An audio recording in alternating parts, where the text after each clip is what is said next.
Hello student, welcome to Nivan math academy. आज का हमारे पास टॉपिक है दिस थ्योरम। और जो हमने रिड्यूसिबिलिटी की यहाँ पे डेफिनेशन पढ़ी थी इनवेरिएंट, एंड देन उसके बाद रिड्यूसिबिलिटी की डेफिनेशन पढ़ी थी, तो उस डेफिनेशन को आज हम एक न्यू डेफिनेशन बनाने जा रहे हैं बाय दिस थ्योरम।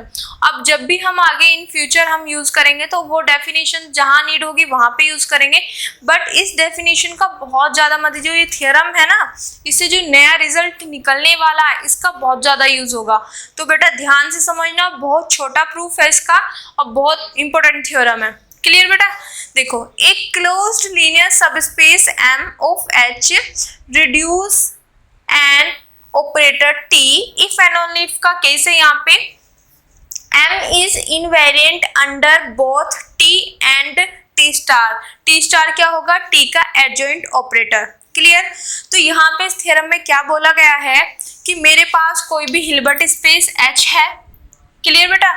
इसका एक closed linear subspace, closed linear subspace, मैंने जैसे आपको बताया हुआ है कि जब हम इनवेरिएंट और रिड्यूस वाली डेफिनेशन बताते हैं तो वहां पे सबसे पहले हमारे पास क्या होना चाहिए? एक ऑपरेटर होना चाहिए। ठीक है? और यहाँ पे जो भी सबस्पेस हो, लीनियर सबस्पेस हो, वो क्या होना चाहिए? क्लोज्ड होना चाहिए। देन इनवेरिएंट की कंडीशन में जो आता है वो अलग एक कंडीशन होती है और रिड्यूस की कंडीशन में अलग होती है। ठीक है? क्लियर बेटा? तो वही चीज यहाँ पे किया गया है कि H मेरे पास कोई भी हिल्बर्ट स्पेस है, इसका एक क्लोज्ड लीनियर सबस्पेस है M। ठीक है? अब वो क्या कर रहा है? Reduce an operator T, operator T को वो क्या कर रहा है? रिड्यूस कर रहा है। तो यहाँ पे हमारे पास जो डेफिनेशन है वो है रिड्यूस की डेफिनेशन जो यूज होगी वो होगी। Clear? If and only if का केस क्या है कि जो M है मेरे पास इज इनवेरिएंट अंडर T और T स्टार दोनों के अंडर इनवेरिएंट होगा। तो इन फ्यूचर जब भी आप कभी हमारे पास कि M रिड्यूसेस T, ठीक है, ये चीज आए तो वहां पे हम ये भी अप्लाई कर दिखा सकते हैं कि अगर M जो है वो इनवेरिएंट हो जाए T और T स्टार दोनों में, तो हम बोल सकते हैं कि M क्या करेगा? रिड्यूस करेगा T को। तो ये चीज ध्यान रखो। यहाँ पे इफ एंड ओनली इफ का केस का क्या मतलब होता है कि कहीं पर अगर ये है तो मैं ये लिख सकती हूँ, ये है तो ये लिख सकती हूँ। क्लियर बेटा? तो यहाँ पे ये है कि जो मेरे पास क्लोज्ड लीनियर सबस्पेस M है ना, ये जो क्लोज्ड लीनियर सबस्पेस M है, ये इस ऑपरेटर T को रिड्यूस करता है इफ एंड ओनली इफ का केस है जब ये क्लोज्ड लीनियर सबस्पेस इनवेरिएंट होती है अंडर T और इसके एडजॉइंट के। क्लियर? अब देखो, इफ एंड ओनली इफ का केस है तो वो होता है कि हम दो पार्ट में करके चलते हैं, first part and second part, but इस थ्योरम में वो चीज करने की नीड नहीं है। यहाँ पे बाय द डेफिनेशन ही, और हम जो हमने इससे पहले थ्योरम करी है उन थ्योरम के बेस पे ही ये प्रूफ हो जाएगी। क्लियर बेटा? अब देखते हैं प्रूफ क्या है। मेन थ्योरम का पोर्शन समझ आ गया है कि मेरे पास क्या है? M रिड्यूस करेगा T को इफ एंड ओनली इफ अगर M इनवेरिएंट हो T और उसके दोनों एडजॉइंट पे। क्लियर बेटा? ये हिल्बर्ट स्पेस है, इसका एक ऑपरेटर T है और ये मेरे पास क्लोज्ड लीनियर सबस्पेस है। तो ये M जो है वो reduces T if and only if जब M जो है इनवेरिएंट होगा अंडर T और T स्टार दोनों के। ये चीज है, माइंड में ये चीजें सेट करो। ठीक है? अब प्रूफ हम करने जा रहे हैं तो मैं ये वाला पार्ट लेके चल रही हूँ कि M रिड्यूसेस T। ठीक है? तो हमारे पास M रिड्यूसेस T की डेफिनेशन क्या है वो देखते हैं बेटा। जो हमने अपने इसके फर्स्ट जो रिड्यूस वाला इनवेरिएंट वाला था जिसमें डेफिनेशन पढ़ी, उसके फर्स्ट लेक्चर में ही हमने ये देखा था कि M रिड्यूसेस T। तो ये कब पॉसिबल है? ठीक है? जब मेरे पास M इनवेरिएंट, ठीक है, M एंड M का जो ऑर्थोगोनल है वो इज इनवेरिएंट अंडर T। ठीक है?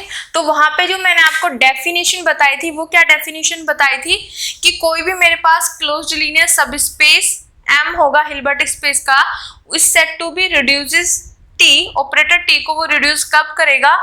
इफ M एंड m का ऑर्थोगोनल कॉम्प्लीमेंट जो है वो इज इनवेरिएंट हो अंडर t की मतलब अगर m भी और m का कॉम्प्लीमेंट ऑर्थोगोनल कॉम्प्लीमेंट दोनों के दोनों इनवेरिएंट हो जाए अंडर ऑपरेटर जो भी t है ऑपरेटर उसके अंडर हो जाए तो मैं कह सकती हूँ कि m रिड्यूसेस t।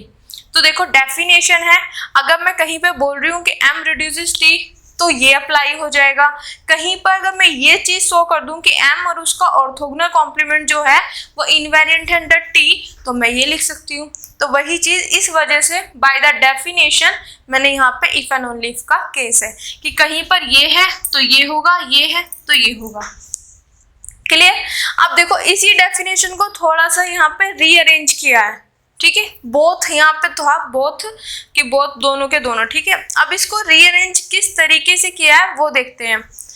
यहाँ पे m है, m is invariant under t and m orthogonal complement of m is invariant under t। पहले इसको इसके साथ लिख दिया फिर एंड करके इसको इसके साथ, बात सेम ही है, ठीक है, क्योंकि हमारे पास तो डेफिनेशन ये है कि m भी और उसका जो ऑर्थोगोनल कॉम्प्लीमेंट है वो भी दोनों के दोनों इनवेरिएंट होने चाहिए अंडर t के। तो पहले मैंने इसको लिख दिया देन इसको। क्लियर? समझ आ गया बेटा? ये एज इट इज। अब देखो ये पूरा का पूरा पोर्शन एज इट इज, क्यों? देखो मेरे को ये दिखाना यहाँ पे m आना है is invariant under t। t तो है, ये वाला पोर्शन तो मुझे मिल गया कि इनवेरिएंट है अंडर t, बट मुझे और क्या लाना है कि जो m है वो इनवेरिएंट होना चाहिए अंडर t स्टार, ठीक है। तो इसका मतलब क्या है कि मुझे इस वाले पोर्शन को थोड़ा सा चेंज करना पड़ेगा क्योंकि मेरे पास प्रूफ में ये वाला पोर्शन तो आ गया एज इट इज, ठीक है, बट मुझे इसकी जगह ये लाना पड़ेगा कि m इज इनवेरिएंट हो अंडर t स्टार, ठीक है। तो वो कैसे लाते हैं वो चीज देखो अब बेटा, यहाँ पे ध्यान से समझना। इससे पहले मैंने एक यहाँ पे क्या थ्योरम की थी, तो वो थ्योरम की मैं स्टेटमेंट बताती हूँ और बाय दिस थ्योरम ही मैंने वो चीज वहाँ पे लिखी है। क्या थे थ्योरम कि close linear subspace M of H, Hilbert space का कोई भी क्लोज लीनियर सबस्पेस M होगा वो इज इनवेरिएंट होगा under T if and only if का केस था कि इस M का मैं ऑर्थोगोनल कर दूं वो भी इनवेरिएंट होगा इस ऑपरेटर के एडजॉइंट के। यहाँ पे इफ एंड ओनली इफ का केस था। कैसे कह सकते हैं हम कि m जो है वो इज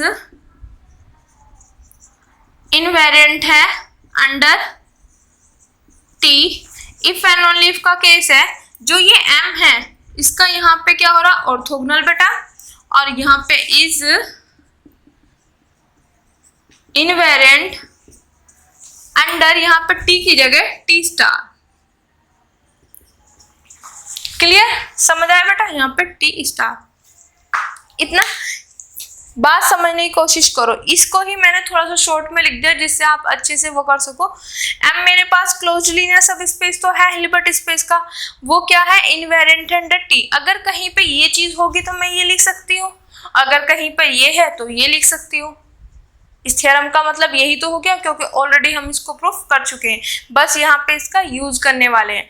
बट अगर एग्जाम में ये वाली थ्योरम 8 मार्क्स में आती है तो आपको इस थ्योरम का भी प्रूफ साथ में करना पड़ेगा, देन तब ये आप अप्लाई यहाँ पे कर सकते हो। क्लियर बेटा?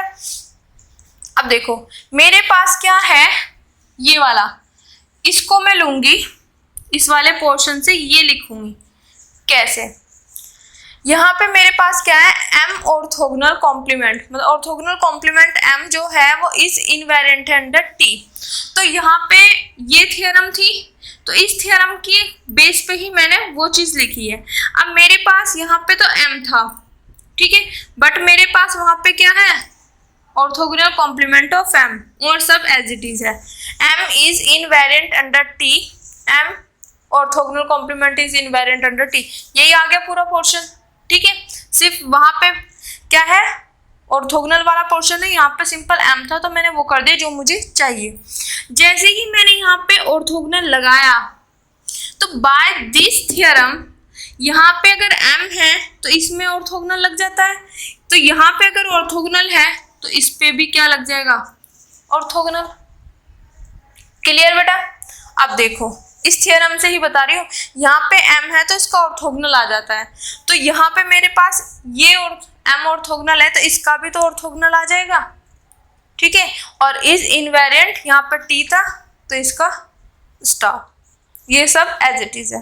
अब देखो मेरे पास ये वाला पोर्शन मुझे यहाँ दिखाई दे रहा है, तो इसकी जगह मैं ये लिख सकती हूँ, क्योंकि इफ एंड ओनली इफ का केस है, तो मैंने यहाँ पे ये पोर्शन लिख दिया, this invariant under this. Clear बेटा, समझ आ गया। अब देखो आगे,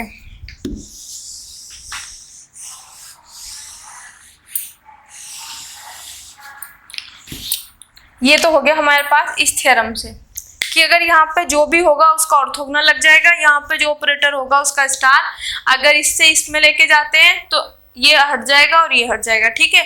तो मेरे पास ये था, ठीक है, और जब मैं इसको इस थ्योरम से करूंगी तो ऑर्थोगोनल है, इसका भी ऑर्थोगोनल आ जाएगा, इस टी का स्टार आ जाएगा। क्लियर बेटा। अब देखो m reduces t if and only if का केस, ये चीज मेरे पास फिर से एज इट इज। अब इसकी जगह मैंने लिख दिया,